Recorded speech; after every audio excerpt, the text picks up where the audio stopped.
Andy, how do you get around the bad acting in the videos? The easiest way to do it, to be honest with you, like I said, cue points, or my trick is I will actually recut the video. Really easily done. Take the soundtrack from the video, separate it, lay it down on the timeline in something like Final Cut Pro, and then relay the video over the top of it to actually match. Send it through the Final Cut, and you end up with a music video that's usable minus the acting. A little more technical than making the visuals, right? A little more technical than making the visuals, but it also works really, really well if you've got a track that you've bought from pitfalls, you want to remix, something like that, and you can't get the video for it. The easiest thing to do is take the original video, slice it up into pieces, and relay it over that track. Now let's talk about content for a minute, because obviously if we're going to run music video, we have to get music videos. So where is a great place to get music videos for our people here in the UK who would like to get started with DJing? Unfortunately, there is literally 2 companies left in the UK now that are supplying legal video. First one is promo only, and the other one is Video Pool. They supply on slightly different formats, but you're probably better off the promo only way, because they actually download for you as well. You get a download option. Once, I'm just trying to remember that. That's right, it's once every 4 weeks. They either send out a DVD, or you can download every week the tracks that have been entered into the UK charts that have got videos to them. Now I used to get your Mix Mash when I was here. That was a great service, but promo only is very nice. It's been in the States for a long time.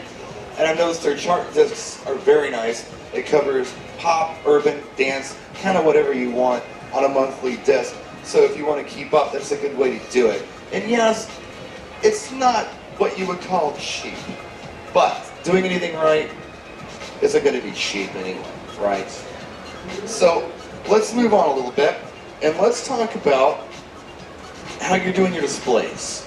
Now, Edgar, you're in a club, so your displays are set up for you, right? Your video screens, like what you see here.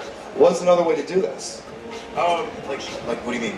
In the club, what are you using for playing your videos? What kind of monitors? As far as TV monitors, projection screens, that's what I'm talking about.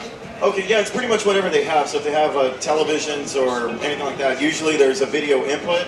And just like here, there was a VGA plug. So I used my mini display, which has a VGA adapter.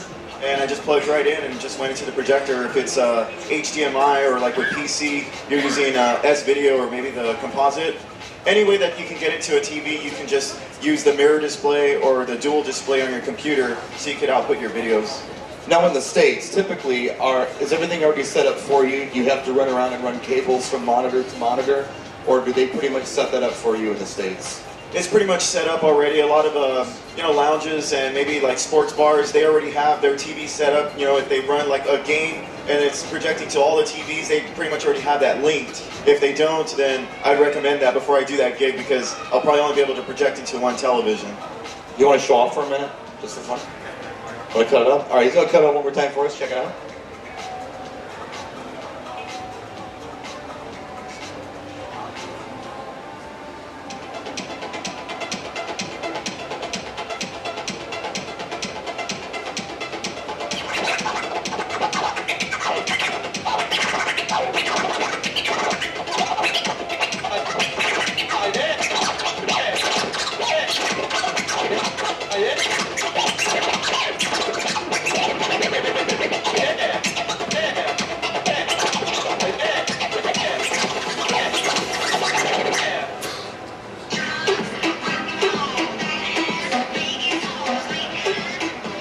I like it. Remix edit.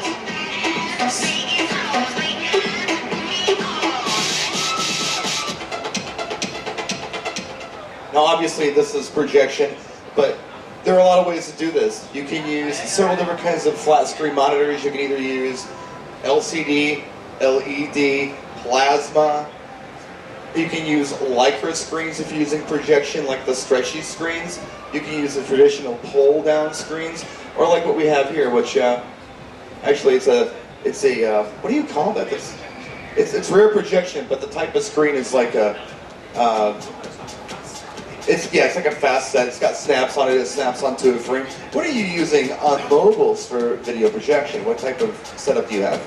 It depends on what gig I'm doing. It can range from a small gig where we put two 32-inch flat screen monitors in I use LCD, right the way up to pop-up screens that we've got over here. That you literally pops up like a tent and you end up with a 6-foot by 7-foot screen with a front projection or rear projection on it. It depends on the gigs that I'm doing as to how big a screen I need, whether it's school proms, a small birthday party or weddings. Now, if someone wants to get into video mixing and they want to build a library, it's my experience that the starter library, unless you buy some kind of fantastic package right off the bat, can take years and years to collect. Am I right about that? 100% on that. Some of the hardest part with video as well is going back to the 60s and the 70s before anything was HD or you had good definition videos. They were badly recorded. It was almost recorded in the live studio while they were singing on stage. So the 60s and 70s is hard to find. It is findable though, and that's again through places like Video Pool and Promo Only. They do go back. They're slowly working back through the years and actually remastering the discs. Now, some of that stuff I've noticed is even like old Top of the Pops performances that they've laid new audio over, sometimes not. Yeah, it's the easiest way that they can do it is take an old performance, lay the new audio. You can usually only remaster the audio itself. Or the other way of doing it, again, is cutting your own video to it. Take the new audio track and you take adverts from the 60s, 70s and that sort of era and you rework those over the top. If the video's too short, you actually cut them into the middle of the video and pad the video out. So you can have everything from Martha and the Vandellas singing, and you clip into it little bits, little snippets, even newsreels from that sort of era. Excellent. Now, Edgar, what are some of the things that people should avoid? What are some of the things that people should definitely not do? What are the wrong things to do with video mixing? How do you avoid the pitfalls? Or what are some of those pitfalls? I would say just keep mind of your video transitions, get to know the transitions that you're using in your software, and when you're mixing, a lot of times the transitions can make the videos look kind of bad. For myself, I just use simple transitions, just like kind of like a Luma fade or something like that, but just beat matching and everything like that. It's just all the basics of DJing, really. That's really all you got to avoid, just making it sound clean and playing good content. My 2 cents into that are a few things. With anything, you need to know your material. Not only the song, but you need to know the material. For instance, if you were not aware that the Michael Jackson Thriller video was mostly a bad acting half-hour long thing, you could get in trouble in the middle of a party when you put that on. So know your content. Always watch the videos that you have. Don't just take for granted that you have them, you own them. Make sure you know what's going on with them. Even in the middle of a song, sometimes they can break the song and go into some, terrible acting thing. Michael Jackson was never a good actor. Great singer, man couldn't act to save his life. Now come on, right? We love him, bad actor. So nobody wants to see that, they love a dance. And also, understand what's happening in the video itself as far as, are we doing a church party? And if so, do we need to be careful with the Baby Got Back video? Perhaps. Know your content. I think it's very important for everyone to know their content 100%. So let's talk about some of the other things you can do. We talked about music video, but we have a video screen. We have a program that's capable of doing images. What other kind of cool things can we do other than play music video as long as we're already set up with monitors? There's 2 or 3 things, like I said, I reference back the photography side of it. You can use that to display pictures. If the family of whoever's birthday it is or the wedding, they can supply you with pictures. You can put a slideshow together, you can have that running over the top. You can use it again to introduce people. When you're going through weddings, the first dance with the bride and groom, it's always nice if you start to play the first dance on a loop, throw the introduction over the top as you're introducing it on the mic, and finally the bride and groom come onto the dance floor, it fades over to their video. One of my favourite tricks as well is for the first dance with the bride and groom is to actually try and get a copy of their wedding vows and actually fade it over the top of the music video. It's an incredible experience, it works really, really well, and it's something extra that you can charge for and you can make money on. It's a lot of work to do. I mean, if you think about that, you have to be at the church or the chapel You have to film this. You have to have good audio for it. You have to get it into your computer and ready to go. But, what does that mean? We're working harder, so guess what we can do? Charge more, there you go. That's what we're going to do. We're going to charge more for our services. So it's valuable, and it's all about creating value, and I think people can create a lot of value with something like this if you do it right, if you go in with a little bit of knowledge. So let's see, I'm checking my notes again, forgive me for just a moment here. Let's see. Oh, yes. So let's look ahead. Let's look ahead, I don't know, into the future. 5 years. Other than me, like being knighted by the Queen and being a multi-billionaire, what do you see happening with this industry? Where do you see this video thing going 5-10 years from now? What do you see the next big thing to be? To be honest with you, video, it's coming in now from the States very, very hard, very, very fast. A lot of people are getting into it. It's going to be there, it's going to stay there. It may actually be the next mobile DJ. As we faded in from records to CDs, CDs to MP3, videos are getting there. I think videos can be more and more there. How about technology-wise? Where do you see the technology going? Technology-wise, something I would like to see is, as we now do silent discos with just headphones, I would like to see the technology-wise move with 3D and actually be able to use 3D glasses for the audience so that, again, the videos come out. It adds another dimension to it even further. What about a star cloth style thing that you hang up behind you? It has so many pixels in it, it's HD video. How easy would that be? Right? That'd be great. And hopefully somebody would make one that I could actually afford, right? How about you, Edgar? Where do you see the future of this going? Yeah, I have many ideas. 3D, like Andy said, is big, and projectors are only getting more affordable.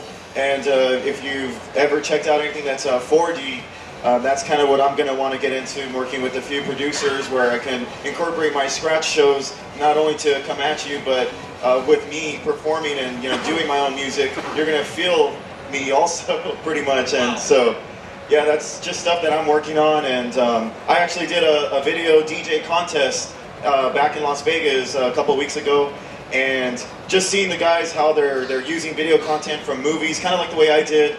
But you could just get so creative because it's really the next generation of DJing, and it's something that you should really get involved in because it's awesome, and it opens up your mind to get more creative, and just the ideas are limitless. Really, you can do a whole lot with video. Now, before we get into the Q&A, I just want to let everybody know that I got a little trick up my sleeve. I have a few prizes in my pocket, some promo-only swag for you folks. Some pretty nice prizes I'm going to be giving away here in just a few minutes, so don't go anywhere. Free stuff is good, right? We all like free stuff? I got free stuff. So let's take some questions from the audience. Does anyone have any questions for anybody up here on the panel? Yes, sir. Do you need any sort of lessons? Oh, license. You mean license for, well, I'm actually going to have Andy talk about that because every country's different. Do you have to have any kind of special license to broadcast a music video? The license is very, very strange in the UK at the moment. It's a toss-up between whether you personally need it or whether the venue needs it. It depends on how you're using the video. It's a warped one. You're better off actually looking at the licensing boards. They're online, you can look it up. The easiest way to look is look up VLP license, and they give a list of conditions. If you're using it for this but not this, then you don't need a license. If you're using it for this, this and this, then yes, you need to be licensed. It's very strange the way that it's set up, so you're better off looking for yourselves. Do we have any of our friends here from Promo Only? They were supposed to come by, they didn't come by. They could have answered it for us. They got busy. That's okay. Anybody else? Any questions, folks? Anything at all? Yes, sir. When you're using, say, two music tracks, you want to overlay some separate video because, like you say, you might not have that video. Right. Then how many channels and how does that apply with the controller? Say you've got two channels there, you've got